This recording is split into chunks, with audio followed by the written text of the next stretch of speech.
Hello everyone, it is Joe here from OmniPoke, the channel that brings you guys everything Pokemon.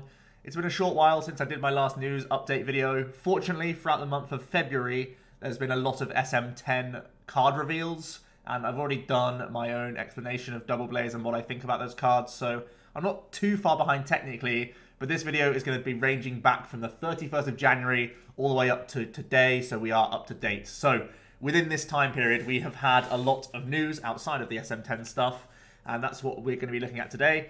Unbroken Bonds, we've had lots of product images. There's the new app from Pokemon TCG, the card decks. There are league promos to discuss. The Pokemon family card game images from Japan as well has come out. There's been an updated TPCI ban list for Expanded already. There's gym promos from Japan that we have to talk about. Worlds 2019 venue and dates have now been announced. The Kangaskhan GX Box as well is coming to America and Europe pretty soon. There's also been the Detective Pikachu second trailer, which has revealed some extra information on what the movie's going to be, and that might also be an indicator for some products that are coming as well with Detective Pikachu based on TCG.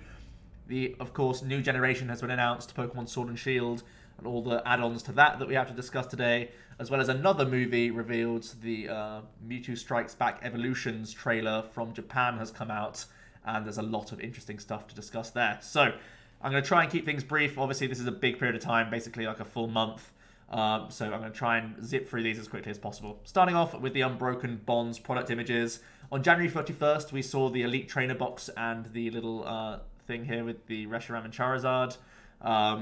And more recently, we saw the booster box as well as the theme decks. So, quick reminder, Unbroken Bonds is coming to us on May 3rd. It's containing over 210 cards, massive set. The ETB is going to feature Charizard and Reshiram GX. The theme decks are going to have the really awesome playable Mewtwo as well as a Zeraora as well. And the booster packs that you can see, we've got the Reshiram and Charizard pack, we've got the Lucario and Melmetal pack, and then naturally we're going to have the Gardevoir and Sylveon and the Marshall and Machamp, the other tag teams, or some of the other tag teams coming out in this set. So, yeah, all pretty cool stuff. On February 4th, we saw the Card Decks app be available for download from Pokemon. It's a free download, so there's no real reason not to get this in.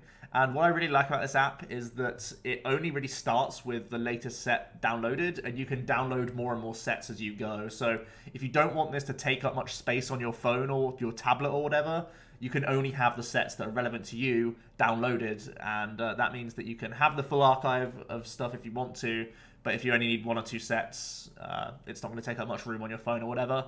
It only goes to the Sun and Moon expansions, which I really wish it would have at least the stuff for Expanded for TCG players, but this is more of a collection-based app, I think, in many ways. That has like this scanning feature, which lets you literally scan your card in, and then it will recognize that you've got this in your collection now. At the same time, you can simply tick owned on a bunch of cards so that you notify that you have them. So it's a nice little collector app, as well as being a small little reminder for cards. If you just need to quickly see an ability or an attack name or something, you can quickly scout that. So it's one of these things that I've just downloaded, and it doesn't take up too much room, so it's pretty cool. There's also a few filter options that you can try and, similar to how the Pokemon TCG Online has some filter options for like attack costs and types and stuff like that. There are similar features in here, so you can try and filter towards certain cards as well. So it's a nice little app that you now have available to you. And hopefully it's going to get more and more expansive as all the new sets come out. Also on Feb 4th, we got some League promo information. I've actually started to grab some of these now. The League rewards in February is Field Blower, E-Hammer in March, and Max Potion in April. Acerola is given out for those who reach top 4 in League challenges. Obviously, they'll have the little stamp on them to say if you got first, second, third, or fourth place. Ultra Balls are given out for attending League Cups, as well as a Gengar and Mimikyu playmats for the winner, which definitely means that there's going to be some stiff competition for the mats in these next few cups, because it's a really awesome playmat that everyone wants their hands on. And also, if you're attending regionals, Guzma is the promo that you can get. So yeah, lots of cool promos. I've already got my hands on one Ultra Ball and one Blower, and I'm going to be attending lots more to try and get that Gengar and Mimikyu mat myself. Also on February 4th, we saw the Family Pokemon card game. This is being released in Japan on March 15th. It's kind of like an introductory box for basically beginners in the game. So There are these new GX Pokemon coming out. There's the Mewtwo, the Charizard, Raichu, Wigglytuff, Pinsir, and Gyarados. All of them are very unimpressive. As you can see, their attack costs are very high. Their damage output is not good. I didn't really feel like it was worth me talking about them in depth because they all seem very unplayable and terrible. Think about this as like a new starter set for people, but it comes with these like 3 decks for like the family to try and learn. It also comes with a large coin, notably very large, so it's easy to flip even for children. And it also has bands that hold your cards. Now, the only thing I don't like about this product is the bands. I remember using rubber bands on my cards when I was a kid, and it just destroys the cards. So I want to see how they've come up with this little solution so that you're not detonating your own cards with these rubber bands. I think maybe like a small deck box would have been a better choice for these guys, but whatever. They're coming out with these little rubber band type things to hold cards, which is just terrible, but I guess that's what kids always do anyway. And there's also the supporter cards revealed from this little mini set. It's a bug catcher, and it says draw 2 cards, flip a coin. If heads, draw 2 more cards. So entirely unimpressive card, one that I'm putting in my cube probably, but that's about it. Yeah, so this is a cool sort of collector item, but not too much to note in terms of playability. On February 14th, we got the updated ban list. This is the first time TPCI has actually banned cards outside of their quarterly announcement, which really bodes well, I think, for us, because it shows that they're keeping an eye on tournament results and also have their ear to the ground in terms of the community, because there was real outcry for some of these cards to get hit with the Banhammer. The Delinquent for me is definitely one I was happy to see go. I mean, having tested some expanded recently, just because there's upcoming Ontario regionals, not having the headache of coming up against Exodia Zoroark decks, which just go lots of Shamans turn 1, hit their red card, hit you with Delinquent, and sometimes even peeking red card after that, it means that you basically can't play the game. And that's really awful. Going second is already so disadvantageous in the TCG. The Delinquent just really highlighted that even more so. And there were also combination decks. I remember Shintaro had, I think it was Shintaro, or some. There was definitely an interesting Japanese player known for playing some kooky stuff who built a Marshadow GX list that was using Seismitoad and Dialga GX. And using Dialga's Timeless, they're able to Delinquent 2 times in a row to get you down to a 0-card hand and finish on a Quaking Punch that turn as well. So you give your opponent a no-card hand and Quaking Punch, so all their like a third of their top decks become dead immediately. So Delinquent is just a fairly unhealthy card, and with the consistency that we haven't expanded, it's just highlighted even more. And Lusamine is a problem card that many people don't want in Standard, but it seems to have been cycled out in Expanded at the very least. And this is going to be pretty interesting because there are some Stally-Wally decks that basically do nothing, which are now much less viable. Things like Werelord can't just spam a Lusamine loop. And I think this is also quite nice, seeing as though we're getting Tag Team GX Pokemon with even more hit points. Having some do-nothing decks is just much more viable now when you have so much more hit points and Lusamine looping healing cards all the time. So I think this is a well-timed ban as well. And it's really nice to see, like I said, because it's outside of their quarterly announcements, it was more of an immediate change because we want the future tournaments to be safe and not be chaotic with these 2 inclusions. So it really does freshen up the format and make it a lot more healthy, I think, because we're always allowed to play the game on turn 1, which is pretty good fun.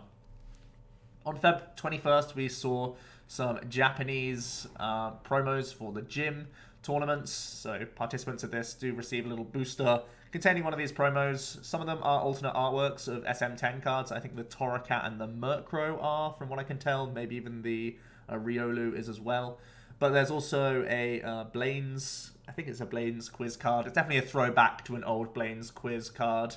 Way back when in like Gym Heroes and Challenge. And there's also a Porygon Z GX.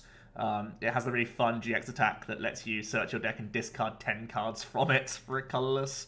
Its attacks aren't that strong, and its ability like heals 80 if you discard a special energy, but that's pretty poor.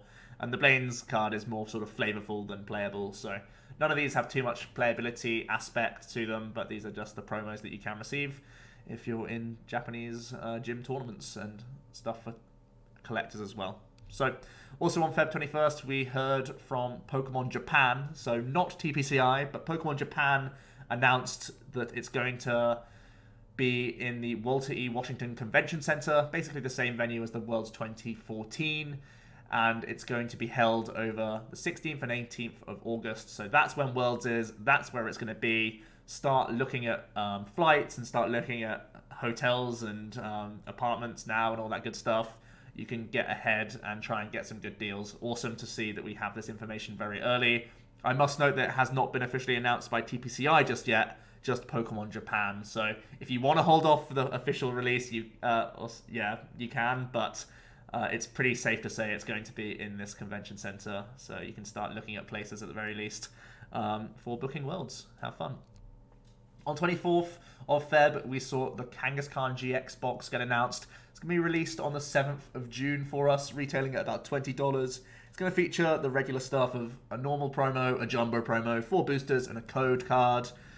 This was already released in the Winter Gym tournaments, this Kangaskhan GX card. So it may also be a hint towards us getting that Porygon Z that I just talked about in a separate box later down the line for us, because it seems to be that's how they're trying to reveal these, or how they're trying to introduce these cards to America and Europe, even though this was a gym tournament promo from Japan last time. They might do the same thing again with the Porygon Z. Again, the Kangaskhan is not too spectacular. It's got a nice GX attack, which does 150 and you draw 5. That's comparable to maybe something like the Megaton Friends GX attack from Eevee and Snorlax. Its damage output is obviously a little bit weaker. 150 is just not great anymore. We wish it would be doing 160 or 170 base so we could choice band and do relevant numbers. So it's probably just a little under the power level, but it's a nice promo box that we're getting, and it's a reasonable price as well. February 26th brought us the second Detective Pikachu trailer. I'm starting to get pretty excited for this, to be honest. It looks lighthearted, fun, and just a good a good movie that I'm just going to enjoy. I'm starting to get a grips of the type of animation that we're getting from all these Pokemon. The sort of realistic look is very strange at times, and I can imagine myself sitting in the cinema just going ooh and and why all the time. But outside of that, it looks like a lot of fun. It's going to be coming on May 10th, and the big news is that Mewtwo was revealed during this trailer, and that heavily hints towards us getting a Mewtwo GX file, which will of course include a new Mewtwo GX, which we haven't seen just yet. So that's probably going to be coming soon, and up until now it's just been called a mystery GX case file, but it is almost certainly going to be this Mewtwo, and they were saving it for this trailer reveal. But yeah, that looks exciting, so look out for some more Detective Pikachu products. So far, the Charizard and the Greninja were kind of just below the bar of playability. The Greninja being quite interesting to look at, and maybe the Mewtwo as well. Obviously, when it's a basic GX, you always think, wow, this has potential to be good, even if it's just reasonable and good typing. So it's one to look out for sure. On Feb 27th, Pokemon Day, we got the big news. We had the Pokemon Direct, Sword and Shield. If you go back onto my Twitch, you can see my live reaction to this if you really want to. But there's so much to digest here. I'm just going to run down everything. You've already heard all of this stuff anyway. But it's the new generation Sword and Shield, releasing on late 2019, probably around November time, because they want to have the Christmas cash. It's going to be called the Galar region, and it's based on the UK, which is where I live, which is pretty cool. Seeing some nice grassy landscapes. They showed off some snowy landscapes, some mountainous regions. Also, there was this nice little cavern mine area, which looked pretty cool. They're going back to using gyms as the system to get you through the game, and then you'll be trying to get to the Elite Four or whatever its equivalent is. And we also got to see the first look at our new starters for this generation. Grookey being the little grass monkey, Scorbunny the little fire rabbit, and Sobble the little water toad or whatever it is. I don't really know what this is, salamander type thing. I think they all look really cool. There's lots of discussion already going on about what their evolution is going to look like. There's all sorts of leaks and fake leaks being released at the moment, which is fun to watch. But yeah, I think all these guys look pretty cool. There's a trailer out as well if you want to see them in more action. Grookey uses his little stick that's in his hair to bang on a rock, which then the grass grows afterwards. The Scorbunny, the fire comes out of his feet, and it seems to be jumping around and very fast. And the Sobble starts off sort of translucent and invisible, and then he comes into shot when he exits the water. So that's all pretty interesting stuff. They all seem to have some nice characteristics, which is getting people talking. Overall, I'm really happy with the reveal of these three. I think they all look very cool, original, and there's lots to be excited about for this region. I think going back to gyms is something I'm very happy about as well with Sword and Shield. I did enjoy the Alola region and the sort of trials that we had to go through, but it didn't feel the same as a Pokemon game, and this seems to be going back to the roots. And the fact that this is on Nintendo Switch is going to be awesome as well, because we can take it around the place but also have it on the big screen and have really nice graphics as well. So everything looks good for this game. I'm really excited for it, and I can't wait for more reveals to come, and I will obviously try and keep you updated. On February 28th, we got the final bit of news, which is the Mewtwo Strikes Back Evolution movie. This looks really weird to me. It's going to be released in Japan on July 12th. The plot is going to be heavily focused on the one that we all know and love from when we were kids, the original Mewtwo Strikes Back movie. You can even see in the poster, there's the Mew and the Mewtwo fighting, just like how they were in the old movie with the big Colosseum down below, when it's the sort of, I can't remember, like the generated Pokemon versus the real Pokemon fighting each other. And the big thing from this is that everything is going to be in CGI. As you can see, there's Ash, Misty, Brock, and a Nurse Joy. They're all in CGI, as are all the Pokemon throughout the movie. And this is something that I just don't really like seeing. Obviously, they're doing a remake of the movie, so if they just did it in animation, it would basically just be exactly the same. So they had to differentiate it somehow, but I mean, I don't know if I like CGI. It looks really weird. It's just so alien to what I know. And it's interesting to see that the Detective Pikachu movie and this movie, they're both moving away from anime. So maybe they're trying to reach out to a broader audience. That's the only really thing I can think of. There are people who just don't want to go to anime movies sometimes just because there's a stigma against it. So maybe they're trying to incorporate this new sort of stuff and see how the reaction is from people, and then they can move on from there. So I think it's interesting. I mean, I love the Mewtwo Strikes Back movie. It's still one that gets me, and I try and watch it like every year or so if I can, just because it's such a good movie. And yeah, it really does stick with you. It's a simple formula that's just very strong and effective, and Mewtwo has such a great backstory to him, and there's good depth in the movie overall. So I'm probably going to end up going to this anyway, even though the CGI is really weird for me. But yeah, that's coming on July 12th for Japan. Don't know when it's coming out for us though. And yeah, that's it. I tried to zip through everything as quickly as possible. As I said, a lot of the stuff was based on Double Blaze, so if you want to see my initial reaction to that full set, that's already on the channel. But that does bring us back up to date, so I can start going to these weekly and hopefully just give you little bits of news here and there. Sorry if this video did drag on a little bit longer, but obviously I've had to try and cram in a whole month's worth here, so there's lots to discuss overall. But yeah, that's going to be the news for that whole month, basically. And we'll be back on track next week. Thanks for watching, guys, and see you next time.